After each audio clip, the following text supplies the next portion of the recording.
Hey, Deem Divers, and welcome back for another deep dive. I'm excited for this one. Yeah, this is going to be good. We're diving into boundaries today. Boundaries are huge. Aren't they, though? I mean, who doesn't struggle with this on some level Right. in some area of life?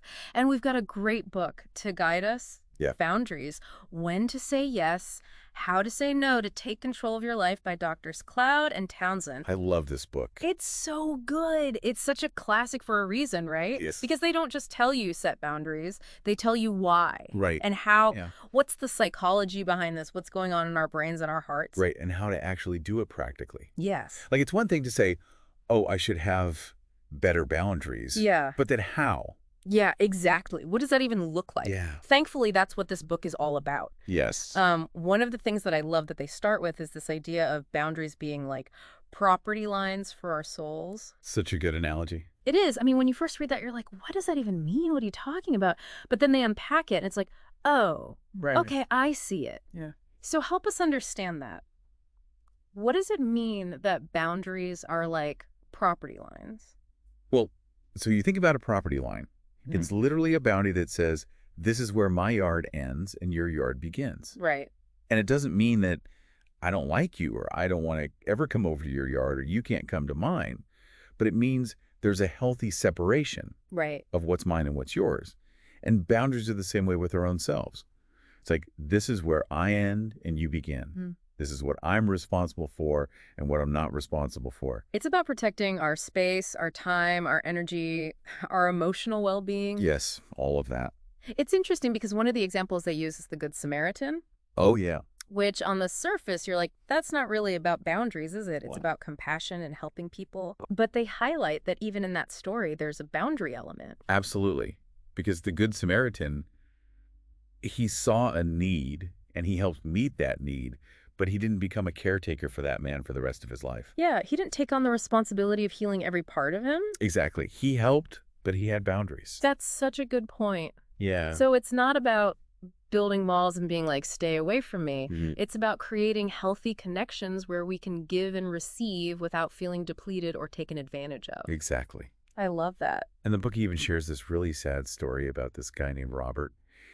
And he really struggled with saying no. Oh, Robert. Yes. And how it impacted his whole life because he couldn't set boundaries.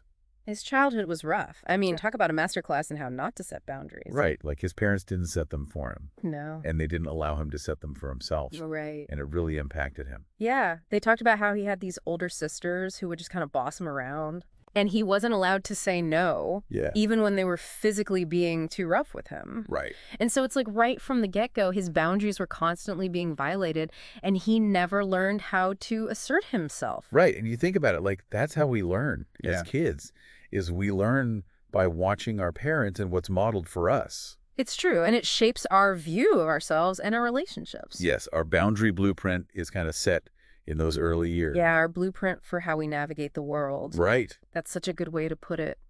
And so they go on to talk about these four main boundary problems that people tend to struggle with, Yeah. which kind of come out of that early wiring. We've Yeah. got being overly compliant, Yes. becoming a controller, like being really aggressive or even manipulative or Yeah. being completely non-responsive. Right.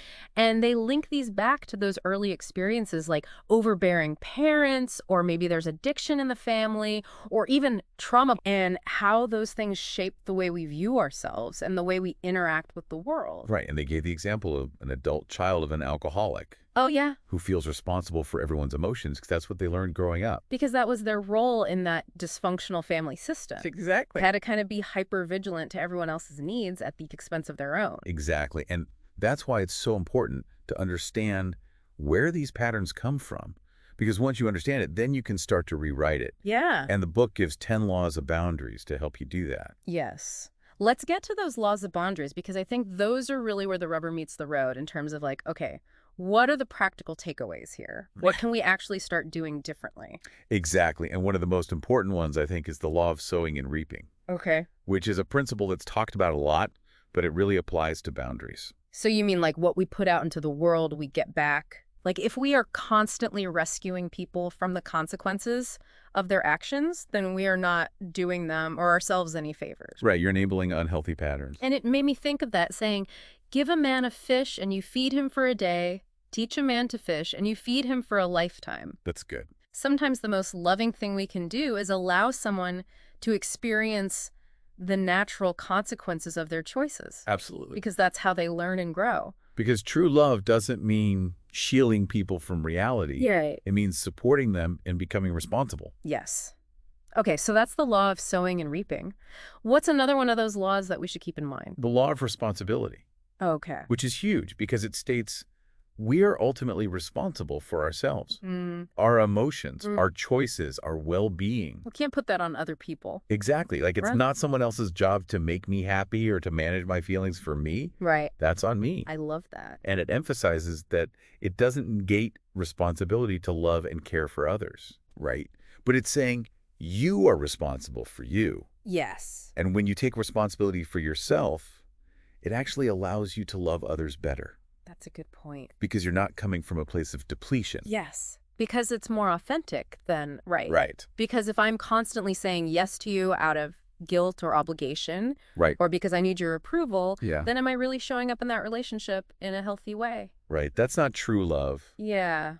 That's out of obligation. And that ties into that next law, doesn't it? Yeah. The law of motivation. Yes. The law of motivation. Which says that we should serve out of freedom, Yes. not to earn love or approval. Yes. So I can say yes to you because I genuinely want to, not It's- because I feel pressured or obligated or like I should. Exactly. And that requires us to understand our own motivation. Yes. Like, why am I doing what I'm doing? Knowing our values, knowing our limits. Yes. Okay, so we've got sowing and reaping responsibility motivation. Yes. This is good. Give us another one. The law of evaluation, Ooh. which basically means it's okay to evaluate requests Okay. and to consider your own needs. So we don't have to just automatically say yes, Yes. to everything. This is huge for people pleasers Oh my goodness. who just feel like they have to say yes. Because if we're not evaluating and considering, then we might be saying yes to things that are actually draining us or taking us further away from what we actually want to be doing. Exactly. Yes. Love it. It's okay to say no. It is. That's like a revolutionary thought for some people. It is. Okay, so we've got evaluation. What's our last law for today? The law of proactivity. Okay, yes. Tell me about this one because I think this is huge when it comes to actually setting boundaries. Because this is saying that you don't have to wait for other people yeah. to set the boundary for you. Yes, you have the power You have the power. to take initiative. Right, like don't wait for somebody to change or for the situation to magically work itself out. You set the boundary. You are an active agent in your own life. Yes, I love that. It's empowering. It is empowering, and it can be scary at first, Right. but it's so worth it. It is. All right, so those are 5 of the 10 laws of boundaries, Yes. but we're just getting started, deep divers. We'll be right back. So good. You're right. So good. Taking ownership of our own well-being, Yeah, not yeah. expecting someone else to manage that for us. And it actually allows you to love other people better. Yes. There's that word again. Yes. Because it comes from a place of freedom, Yes. not a place of resentment or obligation. Right. Okay, so we're going to take a quick break, and then we'll be right back with more of the deep dive. Sounds great.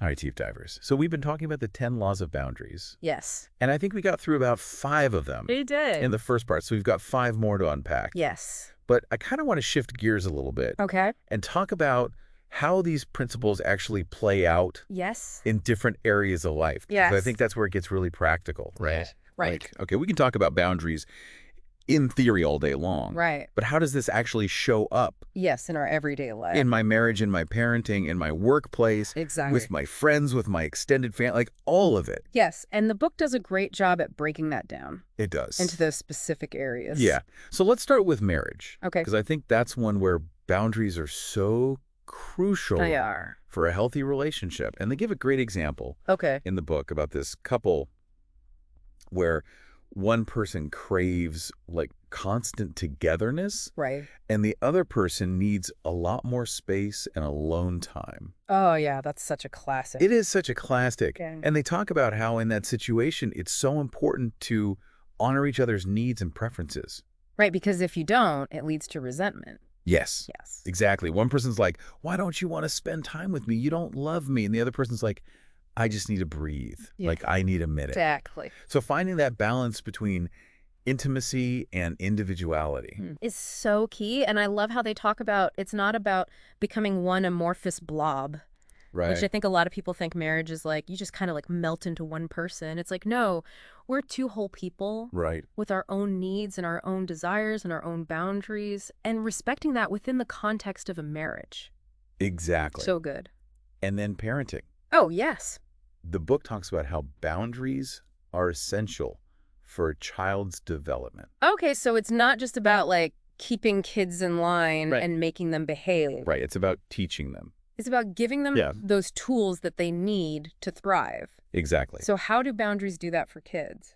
What's teaching them self-control, Okay. responsibility, and how to navigate relationships respectfully. So it's like we're giving them that strong foundation Yes. that they need to go out and build a fulfilling life. Exactly. And it's about setting loving limits. Yes. That's the key, right? Yes. Loving limits. Because it's not about being punitive. Ah. It's about teaching them what's healthy and safe. Yes. But- Okay, so marriage, parenting, what about work? Work. Because that's another big one, right? Where Wow. boundaries are so important. And a lot of times people don't have them. No. And it leads to burnout. Burnout, resentment, just Yeah. all the things. And I think especially in today's world Yeah. where it's so easy to be on all the time, Yes. With technology and everything? it's like you can always be reached. Yes. You can always be working. Yes. You can work from anywhere. And so the book really encourages us to set limits Yes. in the workplace on our time, on our availability, Yes. even on our emotional energy. Yeah. Like we don't have to be everything to everyone. We are not machines. And if we try to, Yes. we will burn out. Absolutely. And then we're not good to anyone. Exactly. Not to our families, not to our friends, not to our coworkers. It's about recognizing that we need time to rest and recharge. Yes. Self-care is not selfish. Exactly. It's essential. It's essential for being the best version of you. Now I want to talk about the resistance that we might face Yes. when we start setting boundaries. Because it's not always easy. No, it is not. And a lot of times there's pushback Oh, yeah, for sure. from other people. Because they're not used to us having boundaries. Right. They're used to you being a people pleaser. Right. You're not going to do this for me anymore. But you always. Exactly. So how do we deal with that? Well, first of all, you have to recognize it's normal Okay. to feel resistance because you are challenging the status quo. Right. We're changing the dynamic. Yes, and that can be threatening to people. Even if the boundaries we're setting are healthy and reasonable. Exactly. And so having a support system is key. Oh my gosh. Yes. Like having people in your corner Yes. who get it, who are like, yes, you need to do this. This is good for you. I support you. People who can give you encouragement and accountability. Yes. Like a team. Exactly. Yeah. Like your own personal board of directors. I love that. Because it can be scary and lonely Yes. to do this work on your own. Absolutely. But when you have people who you trust, who can remind you of your worth Yes. and why you're doing this. Yes. It's like having that safety net Exactly. as you're kind of walking this tightrope of setting new boundaries. Yes. I love that analogy. It's like I might wobble a little bit, but I know you've got me. Exactly. And along with that external support, it's important to have that internal support. Right. Which is where self-care comes in. Yes. Because you are going to be challenged in this. Yes. And so making sure you are taking care of yourself Yes. is essential. So things like sleep and exercise and healthy eating and spending time in nature and all those things that nourish us on a deeper level. Exactly. Because it's about recognizing that you are worthy Yes. of setting boundaries. Yeah. It's not selfish. It's an act of self-respect. Yes. And when we respect ourselves, Yes. we're better able to show up for others. Exactly. It's like putting on your own oxygen mask first Yes. on the airplane. Exactly. You can't pour from an empty cup. That's good. Right. That's good. I think that's something a lot of people misunderstand about boundaries. Yes. They think it's about being mean Right. or selfish or like, I don't care about you. But it's actually the opposite. Yes. It's about creating that space Yes. to where you can actually show up better for other people. Yes. Because you're not so depleted and resentful. Exactly. Okay. This is so good. It is. It's creating a more sustainable way of living Yes. and relating to others. Yes. And ultimately, it benefits everyone involved. Absolutely. Because as we become more confident and secure in our boundaries, Yes. it can inspire those around us to do the same. Absolutely. Like it creates this ripple effect. Yes. It normalizes healthy boundaries. But love that. Creates a culture of respect and mutuality. Yes. Yeah. Okay, so we are at the end of part 2, Okay. but don't go anywhere. Deep Divers, we'll be right back. to wrap things up with part 3. It's contagious in the best way. Yes. Healthy boundaries. Spreading the love. Yes. Okay, so as we wrap up this deep dive on boundaries, What are some final thoughts that you would leave with our listeners? well, I think if you take away nothing else from this deep dive, Yes. it's that setting boundaries is a journey. Yeah. It's not like you read this book or you listen to this deep dive and then boom, you've got it. Right. Like you're done. Like, I set all the boundaries and now I'm good. Yeah, you're going to mess up. Right. You're going to have to like readjust and learn as you go. Yes. It's a practice. It is practice, and give yourself grace Yes. and compassion as you're learning. Because it can bring up so much stuff. It can, especially those of us who didn't have it modeled for us growing up. Right. Like we're learning a whole new language Yes. of relating to ourselves and other people. Right. It's like rewiring your brain. Yes. It is. In a lot of ways, but it's so worth it. It's so worth it.